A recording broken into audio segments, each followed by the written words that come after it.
What is something that traumatized you as a kid? U/Beckers 87 responded. Nothing like being rear-ended by a drunk driver on your way home from church at age 11. Broken neck, TBI, punctured left lung, glass fragments in arm, and broken collarbone. Waking up after being in a coma with no memory how you got there, with screws in your head, traction, and no feeling in your legs sure makes for a traumatic moment. Oh, and Mustafa dying. That hit hard. U/Deleted responded. I wouldn't go as far as saying I'm traumatized from this, but Elle will never forget this moment when I was a kid. My aunt and her friend were in a car when we got into an accident. It wasn't minor, but wasn't major enough where people needed to go to the hospital. The car was totaled though. So police asked me what happened, and as a child I told them exactly what I saw happen. Apparently what I told them put my aunt at fault, and she was furious because she received a ticket.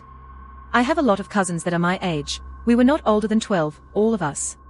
So my aunt comes to my grandma's the next day, where we were all hanging out as a big family gathering. She takes all my cousins, about 5 total, and says I'm taking you all to Toys R Us and buying you each a toy of your choice except you and me, because of what I told the police. So she basically punished me for not lying to the police about what I saw. U/Deleted responded. Well, my earliest memory is from when I was 3, and it was of my brother attempting suicide. I remember coming home to the duplex we lived in, and my mom saw a drawer open and pills were scattered all over the floor. She called for my brother, but no answer. I follow her to his room and see him sprawled out on the floor, covered in vomit. I also remember visiting him in the hospital, and my mom remarking on how she doesn't know how I could like the hospital pizza. LOL. But, he was in a coma for about 2 weeks, and in a psych ward a few weeks after that. He's currently alive and fine though. Crazily enough, even worse stuff happened throughout my childhood, but that's my first messed up memory that still sticks with me. When I got older, couldn't blame my brother for what he did, because I tried the same. On a lighter note, when I was in the psych ward, he came to visit me. He brought a thesaurus, and I was like, WTF. Why would you bring me a thesaurus in the hospital? Then he went to the pages he had previously marked, and started reading me all the synonyms for penis. Talawaka, schlong, salami, wiener, pecker, manhood, stick of love, etc. Then he goes to another page, and finds the synonyms for masturbation, playing with herself for hisself, choking the chicken, flogging the bishop, taming the snake. It was so simple, yet it made me laugh my ass off when I was at a low point, and I will never forget that. The thesaurus can be more fun than you think. U/Frankie Pals responded. My parents' toxic relationship. Breaking things, screaming, blood, threats of murder, sneaking the house phone to my room in case I had to call the cops overnight, staying up all night looking under the crack of the door to make sure they didn't hurt each other, then getting in trouble for falling asleep in class the next day. U/cyanide_kitty_101 responded. My dad yelling all the time. He has a very short temper, and would yell about anything and everything, stomp around, slam things, and swear up and down. He was never violent with us, but because of this happening so frequently and usually without warning, I now have anxiety, and will shut down and be terrified the moment any adult yells or shows any signs of being angry, even if it's not directed at me. He's getting better now, though. U/DarkHub4 responded. I was raped by my neighbor and at time, friend. He held me down and... well, I'm sure you can figure out the rest. I didn't know what it was about when I was that young, and didn't say anything. It wasn't until I was 10 or so that I realized what happened. I was a slow kid, however since I was a boy I felt like I shouldn't say anything because I had never heard about a boy being raped. In high school, senior year a counselor has called me to the office, and it was not a counselor that was from the school. I knew them all and had no idea who this was. They asked me questions and I broke. After about 10 years it broke me. They forwarded the information to my mother, who since kept it as a secret between me and her, considering that he still lived in the house behind ours. If he found out that I had told somebody, I feared he would go to drastic measures to ensure I didn't talk. My mother wanted to press charges. But what evidence would stand against it? None. His word against mine. So that's my traumatization. I'm gonna go shower and debate on molotoving his house. U/Starfall9908 responded. There was a rape attempt on me when I was 6. Those who attempted it were 3 guys around 12 years old. No one wanted to believe me. My mom acts like nothing happened.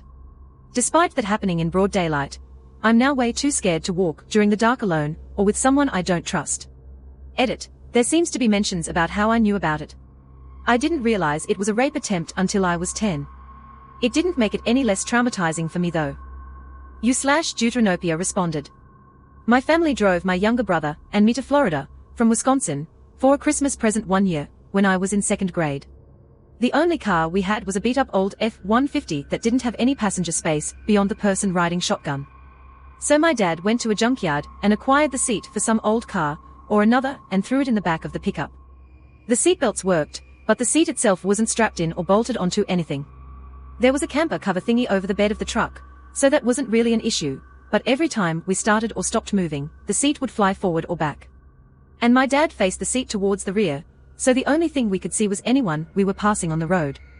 That, in and of itself, was moderately traumatic over a 20-hour drive. But then we got to Florida, and it was too dark to go out to a beach, which is the first thing my brother and I wanted to do. So my dad got us some food and promised us we would go first thing in the morning. As we are eating shitty Chinese takeout in our shitty hotel room, my dad puts on the TV to HBO, and lo and behold, fucking Jaws is on. My father had us sit through the entirety of Jaws and the sequel the night before we are supposed to go to the fucking beach for the first time ever. As you can imagine, I wanted nothing to do with it. No touchy da chicky responded. I was about 10 and on a holiday with my parents. We were in a rather crowded wave pool at a water park. A baby bat fell in. I tried to wade against the people and the waves to rescue it. Wasn't fast enough. So it went under, stomped by multiple people, floated back up crushed. Then someone went to you and flicked it into a bush. Rest of the trip my dad kept reminding me that couldn't save it. You should have seen how slow you were going. That thing died because you were so slow. I still dream about it sometimes. Freedom fighter responded. One of my neighbors was wearing sunglasses. I put them on when we were in our house. My parents told me to take them off, because I wouldn't be able to see with them on. My stupid fucking 5-year-old brain interpreted it as, if you put those on you'll go blind. So I would spend days sleepless, because I thought I would wake up the next day, and no longer be able to see. Needs more tuba responded. My parents enrolled 4-year-old me in the swimming class at their fitness club. At the end of every class the instructor would make us jump off the diving board regardless of whether or not we knew how to swim.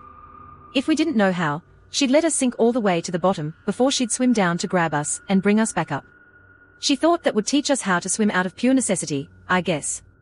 My parents were totally cool with that somehow, but I wasn't. I did not learn to swim. Instead I learned that I couldn't always count on adults to help me, and every time my feet would hit the bottom, I'd start walking towards the steps on the shallow end of the pool hoping that I would reach them before I drowned. I can still remember the way my eyes and lungs burned, and the feeling of the weird textured surface on the bottom of the pool. Only one child actually learned how to swim that year, but I'm not sure how many were in the class. I still have a fear of water because I know what it feels like to almost drown, and I'm still mad at the adults for just standing around watching.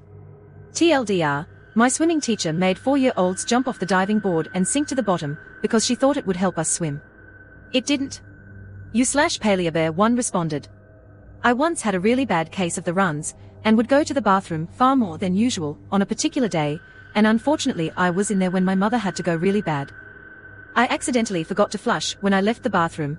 When someone's yelling at you to hurry up and you're like 9 years old, you tend to forget stuff, anywho. She ran in, only to puke and start screaming at me about my poop and such. She was a verbally, emotionally and mentally abusive vile woman. So she basically scared me into being afraid to poop. I forced myself to hold it in, even for days at a time it seemed like until it'd hurt and I'd have to choice, but to go poop. This obviously started to fuck with my organs and things after a while. And it honestly took several years for me to completely stop doing it. All because my mother was an abusive bitch and screamed at me for having the shits. But I'm all good now though, and have zero shame in laying a few logs. Inferno8429 responded. When I was a child, I had some pretty fierce arachnophobia. My family thought it would be a good idea to enroll me in a class at the local zoo specifically for kids with arachnophobia, to help overcome the fear. During the class, we watched a video of lots of spiders doing their spider thing. It documented the unique ways a lot of spiders hunt and capture prey, how some build extremely dense webs while others build the traditional net web, how trapdoor spiders hunt, all that stuff. A lot of it was framed with light-hearted music and somewhat cartoonish sound effects, to make it less threatening. I found it utterly terrifying. I just curled up into a ball in my chair, and couldn't watch the screen. The stuff they did to make it seem cool, fun, and approachable had no effect on me whatsoever. When the video was over, they brought the lights back up, and the zoo staff had placed a tarantula on the table. It was very large and very much alive. I froze, and as soon as I saw it move, I screamed and kicked my chair away from the table. The desensitization class had officially made my phobia worse.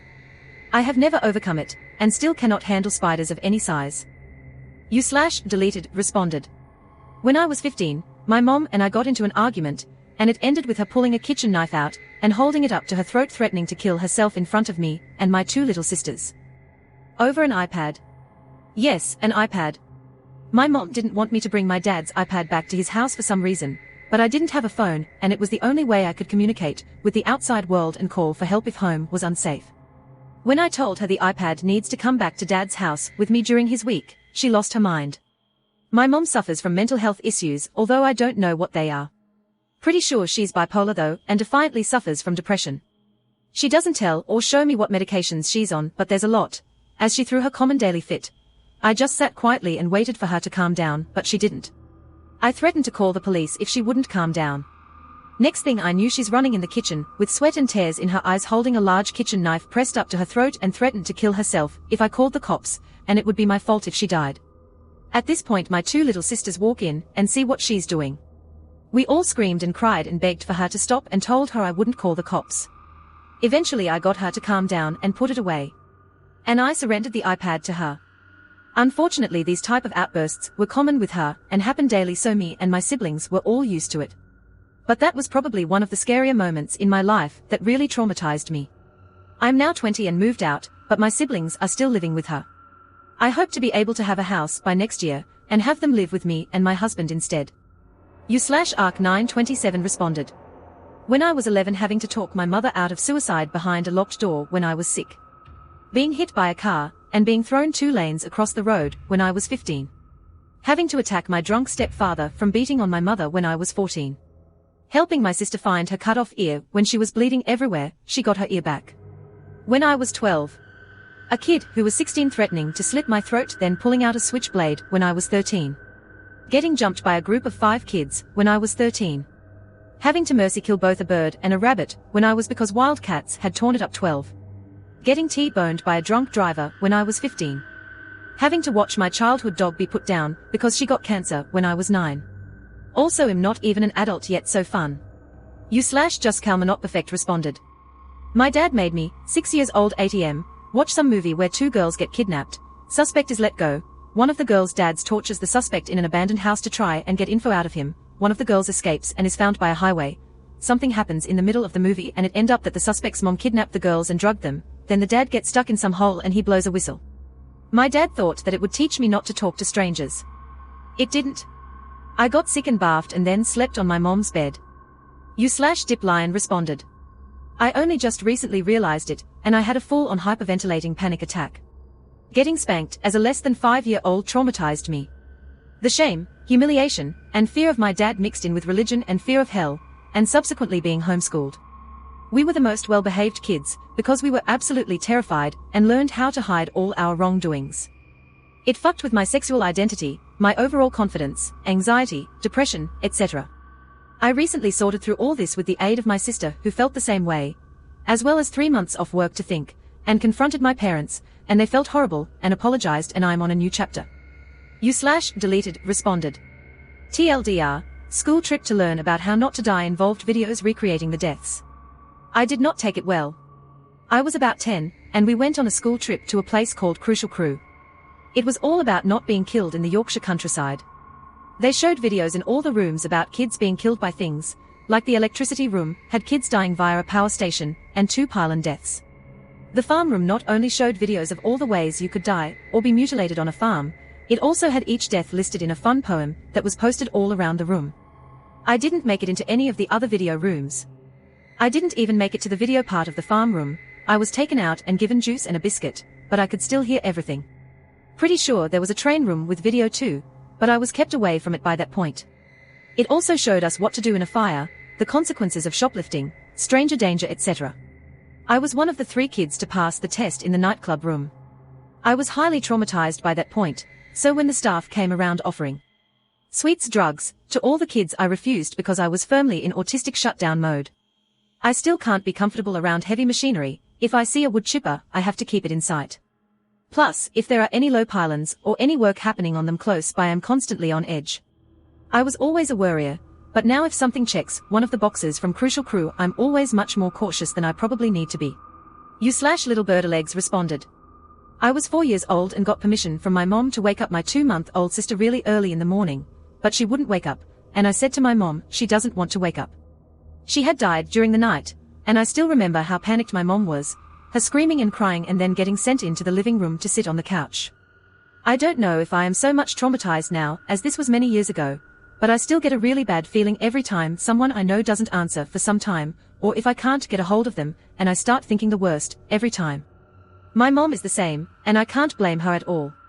Miction responded. Not sure if this counts as being a kid, but when I was 15 I had a dream that started out normal enough. I was hanging out with my friends and listening to the radio, not sure why since that wasn't really a thing I did, when a news report comes in saying that a nuclear bomb was heading towards my city, and there was nothing that could be done, and that they were very sorry. I started freaking out.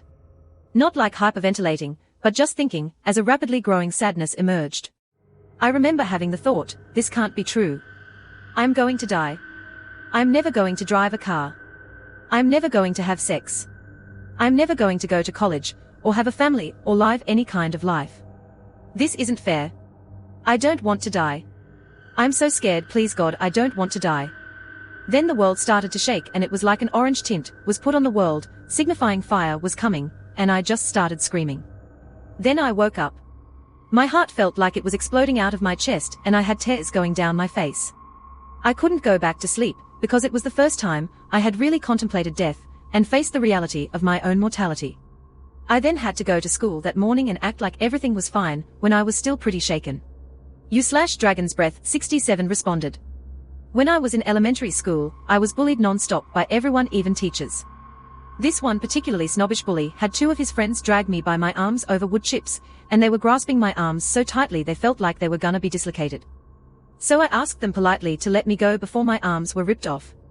They responded by letting me go face first into the wood chips and walked away laughing. They never got in trouble. Zumvault responded.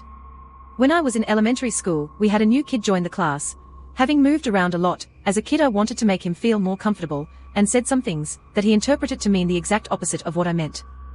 So come recess everyone was lining up to go back to class, and he says something that makes me feel uncomfortable, and sounds like he wants to hurt me.